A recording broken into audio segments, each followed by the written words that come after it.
और अब आपको विदेश से खबर दिखाते हैं। इथियोपिया में हेली गुब्बी ज्वालामुखी में विस्फोट को लेकर भारत में भी अलर्ट जारी किया गया है। डीजीसीए ने अलर्ट जारी करके एयरलाइंस कंपनियों को यहां पर कहा है कि वो भारत के ऊपर इस ज्वालामुखी की राख आने की जो आशंका है उसका ध्यान रखें। इसलिए दिल्ली जयपुर जैसे इलाकों में उड़ानों पर अब नजर रखी जा रही है। भारत के सभी एयरलाइन ऑपरेटर्स को हाई अलर्ट पे रखा गया है।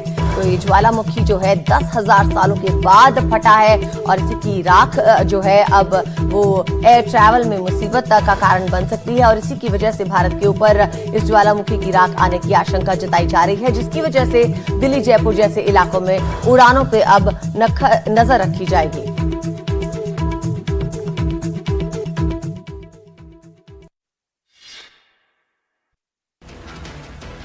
ये विस्फोट इथियोपिया के अफार इलाके में हेली गुब्बी ज्वालामुखी में हुआ है। ये इतना पुराना और शांत ज्वालामुखी था कि आज तक इसका कोई रिकॉर्ड नहीं था।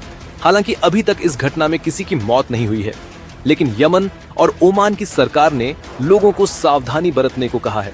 आसमान में फैले राख की वजह से हवाई जहाजों को भी दिक्कत हो रही है। भारत के ऊपर भी राख आने की आशंका है, इसलिए दिल्ली जयपुर जैसे इलाकों में उड़ानों पर नजर रखी जा रही है। भारत के सभी एयरलाइंस ऑपरेटरों को हाई अलर्ट पर रखा गया है। अनुमान है कि राख का ये बाद दिल्ली, पंजाब और हरियाणा के इलाकों में भी पहुंच सकता है।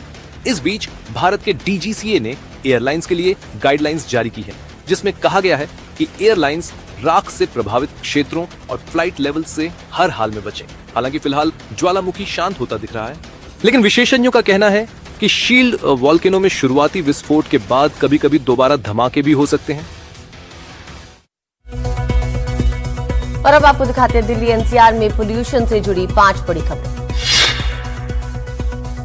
दिल्ली एनसीआर में एक्यूआई बेहद खराब श्रेणी में बना हुआ है। कई इलाकों में गंभीर की श्रेणी में पहुंच चुका है एक्यूआई। दिल्ली की हवा जो है वो साफ होने का नाम नहीं ले रही है। दिल्ली सरकार 62 प्रदूषण हॉटस्पॉट की 2400 घंटे निगरानी करेगी। स्थिति का आकलन करने के लिए हॉटस्पॉट से एक ग्राउंड रिपोर्ट भी दर्ज की जाएगी।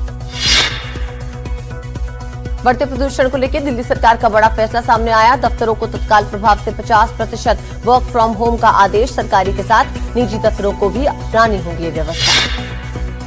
ग्रैब 4 प्रतिबंधों में ढील देने पर आज सुप्रीम कोर्ट करेगा फैसला। बढ़ते प्रदूषण के बीच दिल्ली एनसीआर में लगाया गया है ग्रैब 4। दिल्ली में नक्सलियों के समर्थन में नारेबाजी करने वाले हिरासत में पुलिस ने पटियाला हाउस कोर्ट में पेश किया। सभी के नक्सली कनेक्शनों की जांच हो रही है।